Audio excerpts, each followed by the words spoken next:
मंगल का हमारे जीवन में बहुत ही महत्वपूर्ण योगदान है। कई बार तो मंगल के बिना जीवन की कल्पना ही नहीं की जा सकती।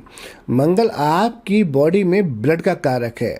मंगल अगर आपका शुभ होगा तो आप बहुत ही एनर्जेटिक होंगे, आप अपना काम बहुत ही लगन से कर पाएंगे। अगर आपका मंगल अशुभ है तो आपको अत्यधिक क्रोध आएगा, क्रोध में आप बहुत बार अपने काम बिगाड़ लेंगे।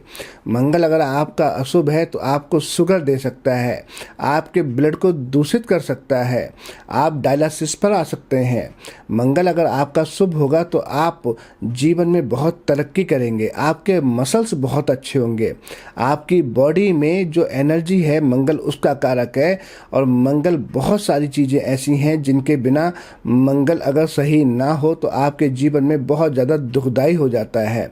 मंगल अगर आपका खराब होगा तो आपके झगड़े करवा सकता है, आपके अपने भाइयों से आपके विचार नहीं मिलेंगे। मंगल अगर आपका शुभ होगा तो कहीं ना कहीं यही मंगल आपको बहुत ज़्यादा समाज में मान प्रतिष्ठा भी दिलवाता है। अच्छे मंगल वाले पुलिस में बहुत ही ऊंचे पद पे पाए जाते हैं, आर्मी में बहुत ही अच्छे ऊंचे पद पर पाए जाते हैं कि जिसका मंगल शुभ होता है वो हमेशा सच्चाई के साथ खड़ा रहेगा। जिनके मंगल अशुभ हो जाते हैं वो बेवजह के झगड़ों में पड़ जाते हैं। अभी हम जो सीरीज चला रहे थे, इस सीरीज में हमने बताया कि मंगल 1 से लेकर 11वें भाव तक कहाँ बैठे होंगे तब क्या प्रभाव रहता है। आज हम बात करेंगे कि मंगल जब 12वें घर में बैठे होंगे आपके होरोस्कोप के 12th हाउस में, तब क्या शुभ और अशुभ प्रभाव रहेंगे।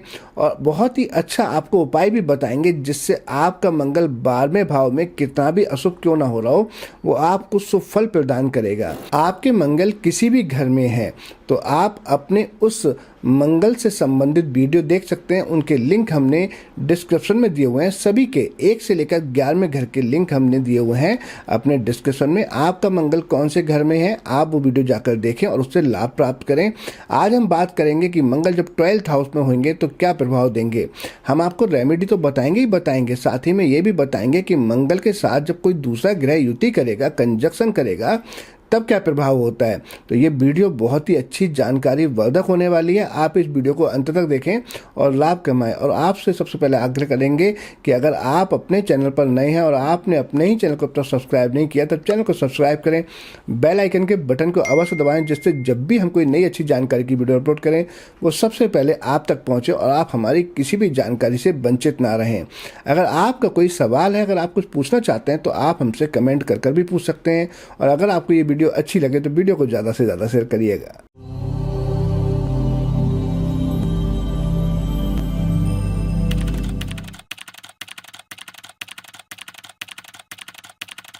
ओम नमः शिवाय। मैं हूं एस्ट्रो भाग्यराज गुप्त। स्वागत है आप सभी का आप ही के चैनल एस्ट्रोलॉजर एवीएम में। मेरे सभी व्यूअर को मेरा प्यार भरा नमस्कार।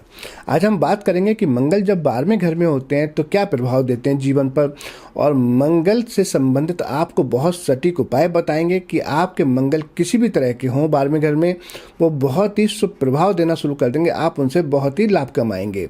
12वें भाव में मंगल के स्वभाव को समझना काफ़ी मुश्किल होता है। इसमें गुण अवगुण दोनों ही बहुत शिद्दत से पाए जाते हैं। एक शुभ बात तो जरूर है कि वह कि लाल किताब के अनुसार यदि मंगल 12वें भाव में हो तो उस स्थिति में राहु आपकी कुंडली में कहीं भी बैठे हों, किसी भी घर में बैठे हों, वह किसी प्रकार की शरारत नहीं कर पाते। दूसरे शब्दों में उस कुंडली में राहु से अचानक घटने वाली घटनाएं जो मैंने देखा है वो बहुत ही विशेष जोर नहीं दे पाती हैं। तो जो अचानक घटने वाली घटनाएं हैं वो बहुत ही कम देखने में आती हैं जब राहु कहीं भी बैठे हो कुंडली में और मंगल 12वें भाव में बैठे हों तो आपके लिए राहु से संबंधित तो फल शुभ हो जाते हैं। 14वीं शताब्दी के एक महान ज्योतिषी गर्ग ने अपनी पुस्तक गर्ग संहिता में जिक्र किया है कि यदि मंगल 12वें भाव में हो तो वह व्यक्ति अपने बंधुओं से देश करता है। अब बंधु कोई बहुत स्पष्ट शब्द नहीं है, बंधुओं में लगभग सभी प्रकार के रिश्तेदार आ जाते हैं, पुरुष वर्ग भी और स्त्री वर्ग भी आ जाते हैं। किसी प्राचीन ग्रंथकार ने इसका जिक्र नहीं किया है। यहाँ इस संदर्भ में एक बात जरूर है कि जोशी के पितामह पाराशर ने लिखा है कि यदि मंगल 12वें भाव में हो तो भाई की मृत्यु हो जाती है। अब ज्योतिष का तुलनात्मक अध्ययन करने वालों के लिए ये हैरानी की सी बात मालूम होती है कि दूसरे ग्रंथकारों ने, विशेषकर पाराशर के अलावा वैद्यनाथ ने, गर्ग ने, जैमिनी ने, दौलत ने इस तरह का स्पष्ट वर्णन क्यों नहीं किया। मेरे अपने विचार में ये मंगल के उसी रूप में आ सकते हैं जब मंगल कुंडली में बहुत दूषित हो, प्रताड़ित हो। अब दूषित की अपनी परिभाषाएं हैं जिनका मैं इस संदर्भ में जिक्र करना चाहता हूं। सबसे पहली बात तो ये है कि यदि उस कुंडली में सूर्य और शनि एक साथ होंगे तब मंगल बहुत हद तक दूषित हो जाएगा। अब मेष लगन वालों के लिए 12वें घर का मंगल बृहस्पति की मीन राशि में आता है, इसलिए नीच तो वह नहीं हुआ, किंतु यदि किसी रूप से कुंडली में केतु 7वें घर में आ जाए, या केतु के 7वें घर में आने का मतलब है कि मंगल की केतु पर दृष्टि होगी और मंगल और केतु षडात्मक हो जाएंगे, जिसके अनुसार मंगल बहुत हद तक दूषित हो जाएगा। इसके अलावा यदि मंगल के साथ बुध भी 12वें घर में हो या किसी रूप से बुध से मंगल दूषित हो रहा हो, यानी कि मंगल की बुध पर दृष्टि पड़ रही हो, तो ऐसी हालत में भी व्यक्ति के लिए अशुभ हो जाता है ऐसा मंगल, और भाई की मृत्यु होने की संभावना हो सकती है। यह मेरे अपने बहुत ज़्यादा देखने में आया, जितनी मैंने कुंडलियों में विश्लेषण किया है, कि जब 12वें घर में मंगल होता है तो 12वें घर का मंगल कहता है कि जब मैं आ गया तो किसी और की क्या ज़रूरत है। यानी कि ऐसे मंगल वालों के छोटे भाई जल्दी होते नहीं हैं, अगर होते हैं तो किसी तरह का उनको कोई कष्ट हो जाता है या वो इस दुनिया से अपनी विदा ले लेते हैं। अपने विचार को और स्पष्ट शब्दों में प्रकट करने के लिए यहाँ मैं लाल किताब के विचारों का सहारा लेना चाहता हूँ कि लाल किताब में मंगल की अशुभ हालत के बारे में लिखा है, यदि 12वें घर में मंगल हो तो उस व्यक्ति के 28 साल से पहले यदि उसका बड़ा भाई हो तो बड़े भाई की भी मृत्यु हो जाती है। यह एक बात का ध्यान रखना चाहिए कि ऐसा अशुभ मंगल की हालत नहीं होगा। कहीं ऐसा ना हो कि अगर आप ज्योतिष सीखना चाहते हैं, ज्योतिष कर रहे हैं, तो आप इसका वर्णन वैसे ही कर दें। उससे पहले आप मंगल की संपूर्ण हालत देख लें। अगर इस मंगल पर बृहस्पति की दृष्टि पड़ती हुई तो ये और भी ज़्यादा बहुत शुभ हो जाएगा। दूसरे ग्रंथकारों ने बेशक इस बात का स्पष्ट वर्णन नहीं किया है, किंतु ये विचार काफ़ी हद तक ठीक प्रतीत होता है कि जब मंगल 12वें घर में हो और 28 साल से पहले उसका बड़ा भाई हो तो उसके लिए बहुत ज़्यादा घातक सिद्ध होता है। ये बात सही है। 12वें घर का मंगल व्यक्ति में बहुत ही बड़ी मात्रा में हिम्मत पैदा करता है। ऐसे लोग जीवन के किसी भी संघर्ष में बहुत जल्दी हार नहीं मानते। अब सवाल ये पैदा होता है कि ये हिम्मत हमेशा अच्छे काम के लिए प्रयोग में आ सकती है या किस तरह के काम में प्रयोग आएगी। तब आप ये देखें कि मंगल अगर शुभ हुआ तब तो हमेशा ऐसे लोग बुराई के खिलाफ खड़े होते हैं। अगर ये मंगल अशुभ हुआ तो ऐसे लोग कहीं ना कहीं कुछ गलत चीज़ों का सहारा भी लेते हुए देखे गए हैं। इसका फैसला इस बात पर निर्भर करता है कि मंगल की इस घर में स्थिति कैसी है। ये अवश्य देखने में आता है कि मेष लगन वालों के लिए 12वें घर का मंगल व्यक्ति में धार्मिक प्रवृत्ति पैदा करता है, किंतु बहुत बार ये धार्मिक वृत्ति जरूरत से ज़्यादा बढ़ जाती है और आदमी में एक प्रकार का दिखावा भी पैदा कर देती है। वह यदि किसी देवी देवता की साधना करने लगे तो जरूरत से ज़्यादा उसमें लगा रहेगा। एक प्रकार से अपने अंतःकरण से धार्मिक भावना की बजाय वह साधना को भी ऐसे लेगा जैसे कि वह अपने आप से कोई युद्ध लड़ रहा हो। ये भी देखने में आता है कि इस घर में मंगल के लोग कई प्रकार की धार्मिक संस्थाएं स्थापित करने की कोशिश भी करते हैं, लेकिन इसमें भी कभी न कभी कहीं ना कहीं उनके नाम का ऐसी संस्थाओं के साथ जुड़ा होना भी बहुत महत्वपूर्ण होता हुआ देखा गया है। कहने का अर्थ यह है कि इनकी अपनी दृष्टि से उसका बहुत महत्व होता है कि मैं किसी धार्मिक संस्थान से जुड़ा रहूं। इस घर में बैठे मंगल की अथाह शक्ति से कुछ और बातें भी स्पष्ट होती हैं, जिससे ये सामने आता है कि ऐसे लोग बहुत बार अपनी शक्ति को गलत कामों में भी लगा देते हैं। कहीं ना कहीं हिंसा का भाव भी ऐसे लोगों में होता है। इसलिए कुछ ग्रंथकारों ने इसका जिक्र किया है कि इस घर में मंगल होने से और यदि मंगल थोड़ा सा भी दूषित हो तो दुष्ट लोगों द्वारा उस व्यक्ति पर झूठा कलंक लगाया जाता है।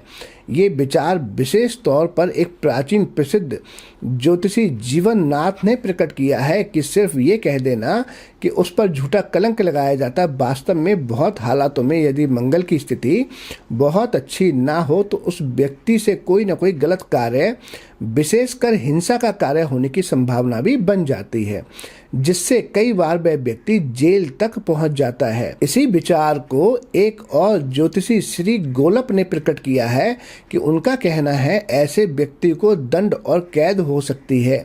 लेकिन मैं फिर इस बात पर जोर देता हूं कि ऐसा उसी हालत में होगा जब मंगल बहुत दूषित होगा। मान लीजिए कि आप मिथुन या कन्या लगन के व्यक्ति हैं, तो ऐसे में मंगल बहुत ज़्यादा दूषित होता है, और उस केस में अगर मंगल बार में घर में बैठा होगा और मंगल और किसी वजह से भी दूषित हो रहा होगा कि मान लीजिए उस कुंडली में सूर्य शनि की युति हो जाए, या मंगल दृष्टिवत हो जाए, या केतु मंगल के साथ दृष्टिवत हो जाए, तब ऐसे होने के चांस बहुत बढ़ जाते हैं। लेकिन मेष लग्न की कुंडली में ऐसे चांसेस बहुत ही ना के बराबर होते हैं। गोलप तो यहाँ तक कहते हैं कि ऐसे व्यक्ति की कारागार में ही मृत्यु हो जाती है। ऐसी संभावना उसी हालत में हो सकती है यदि लगन भी बहुत ज़्यादा दूषित हो और साथ ही साथ मंगल भी दूषित हो। इस घर के मंगल की अथाह शक्ति का एक और रूप सामने आता है। ऐसे व्यक्ति अपने जीवन में किसी न किसी क्षेत्र में अपनी स्थिति के अनुसार प्रसिद्धि प्राप्त कर लेते हैं। यदि वह नेता हो तो ऐसे व्यक्ति क्रांतिकारी स्वभाव के नेता होते हैं, या हम कह सकते हैं जिनसे उनका नाम बनता हो। इस तरह से कोई भी प्रसिद्धि मिल सकती है। जैसे कि आजकल आप देख रहे हैं ना कि गौ रक्षक बहुत ज़्यादा हो रहे हैं, तो वो ऐसे लोग हो सकते हैं जिनके मंगल 12th हाउस में होंगे। इसी प्रकार से वह जिस भी क्षेत्र में जाएंगे वहाँ किसी न किसी प्रकार से उनका नाम पैदा होता है, प्रसिद्धि होती है। नाम पैदा होने से मेरा मतलब शुभ संदर्भ में नहीं है। ये नाम कई बार उन लोगों के लिए बदनामी का भी कारण भी बन सकता है। यानी कि मंगल अगर शुभ हुआ तो आपका नाम होगा शुभ कार्य के लिए, अगर यही मंगल आपका अशुभ हुआ तो आपकी बदनामी की वजह से ये जो नाम हो जाता है ना, जैसे कभी आपने देखा कि किसी ने बलात्कार किया और पूरे देश में उसका जो है नाम उछल जाता है, यानी कि एक रूमर उड़ जाती है। इसको हम कह सकते हैं अफवाह उड़ जाना, ऐसा भी करवा देते हैं। आर्य ग्रंथ में जिक्र आता है कि इस घर में मंगल होने से व्यक्ति के शास्त्रों से संबंध होते हैं। वास्तव में इस विचार का दूसरे ग्रंथकारों ने विशेष तौर पर इसका उल्लेख नहीं किया है। मेरे अपने अनुभव में भी देखने में आता है कि दूषित मंगल की शक्ति का दुरुपयोग किसी पराई स्त्री के कारण होता है। हाँ, इसमें शायद आर्य ग्रंथ का आधार इस बात पर होगा कि 12वें घर में बैठा हुआ मंगल अपनी 8वीं दृष्टि से 7वें घर को देखता है, किंतु 7वें घर को हम पर स्त्री कहने की बजाय पहले उस व्यक्ति की पत्नी के बारे में सोचना चाहिए। शायद पत्नी के संबंध में किसी हद तक इस मंगल का प्रभाव पड़ सकता है, क्योंकि कुछ लोगों के विचार में 12वें घर में बैठा हुआ मंगल भी कुछ हद तक मांगलिक दोष पैदा करता है। मंगल की 7वें घर पर 8वीं दृष्टि से कुछ कुंडलियों में ये जरूर देखने में आता है कि उनकी पत्नी का जीवन बहुत सुखमय नहीं होता। इसका कारण कुछ भी हो सकता है। आर्थिक स्थिति खराब हो सकती है पत्नी की, या पति पत्नी के आपसी संबंधों में मतभेद हो सकता है, या संयुक्त परिवार में कलह के कारण बन सकते हैं। ये भी हो सकता है कि उनकी पत्नी को जो लेडीज की समस्या होती है वो समय पर ना आए, या कभी कभी ज़्यादा आ जाए या कभी कम आ जाए, उसमें बहुत ज़्यादा उनको दिक्कतों का सामना करना पड़ सकता है। इस घर का मंगल इस बात की ओर भी इशारा करता है कि बीते हुए पिछले जन्म में वह व्यक्ति पुरुष था। अगर यहाँ मंगल अशुभ हो तो इसके साथ यही संकेत भी मिलते हैं कि पिछले जन्म में मौत जरूर दुर्घटना से हुई होगी। ऐसे बहुत ज़्यादा केसेस देखने में आते हैं, और वह भी जवान उम्र में। शायद पिछले जन्म की इस दुर्घटना का संबंध किसी न किसी रूप में इस जन्म में भी रहता है, यानी कि इस जन्म में भी दुर्घटना होने के चांसेस बहुत ज़्यादा बढ़ जाते हैं, या दुर्घटना से मृत्यु हो जाए, ऐसा होता है। जैसा कि मैंने पहले भी वर्णन किया था कि यहाँ मंगल होने से व्यक्ति के दिल में एक प्रकार की हिंसा की भावना जरूर होती है। अगर मंगल बहुत दूषित हो तो ये हिंसा ही उस व्यक्ति को दूसरों पर शारीरिक चोट पहुंचाने का कारण भी बनती है। यदि बहुत ही अशुभ अवस्था में मंगल हो तो ऐसे व्यक्ति के द्वारा किसी की मौत, यानी कि वो व्यक्ति किसी की हत्या भी कर सकता है, किसी की मौत भी हो सकती है ऐसे व्यक्ति के द्वारा। यही कारण है कि कुछ ग्रंथकारों ने यहाँ इनके कारणों को छोड़कर इस बात का जरूर जिक्र किया है कि उस व्यक्ति को जेल जाने की संभावना बहुत हद तक बढ़ जाती है। तब ऐसे लोगों को अपने क्रोध पर हमेशा संयम रखना चाहिए, क्रोध को कंट्रोल करना चाहिए। और क्रोध को कंट्रोल करने का बहुत ही अच्छा उपाय आपको बताते हैं, बहुत ही कारगर है, कि जो नीम की पत्तियां होती हैं उनको आप पीस कर उनकी गोली बनाकर सुखा लें और 3 से 4 गोलियां आप उनकी रोजाना खाएं लगातार 1-2 साल तक।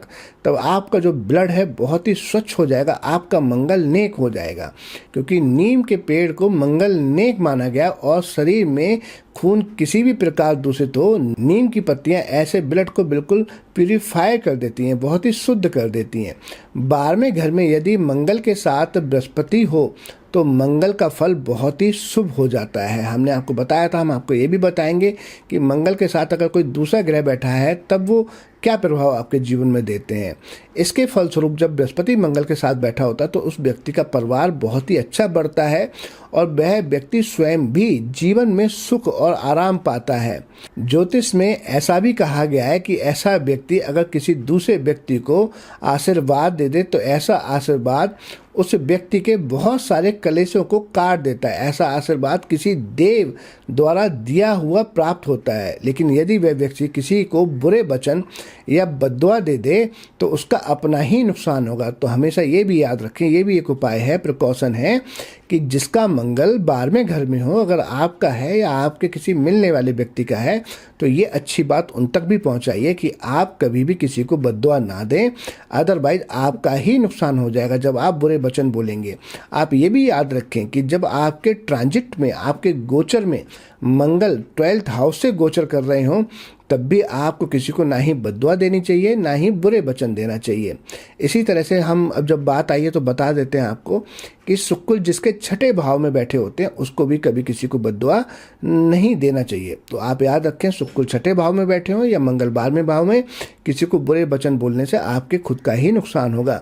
12वें घर में मंगल के साथ जब चंद्र का होना बहुत ही अच्छा होता है, मन की शांति देता है, किंतु जीवन में किसी न किसी प्रकार की समस्याएं भी खड़ी रहती हैं, क्योंकि ऐसा लाल किताब के उसूल के अनुसार 12वें घर का चंद्र एक तरह से खुशी पर काला धब्बा होता है।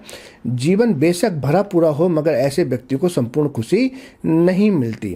और आप देखेंगे जिसके चंद्र मंगल के साथ 12th हाउस में बैठे होंगे ना, तो ऐसे व्यक्तियों को बहुत ज़्यादा लोग ये कहते नजर आते हैं, थोड़ा कम बोला करो, आप बहुत बोलते हो। मंगल के साथ शनि का होना इस घर में शुभ फल देता है।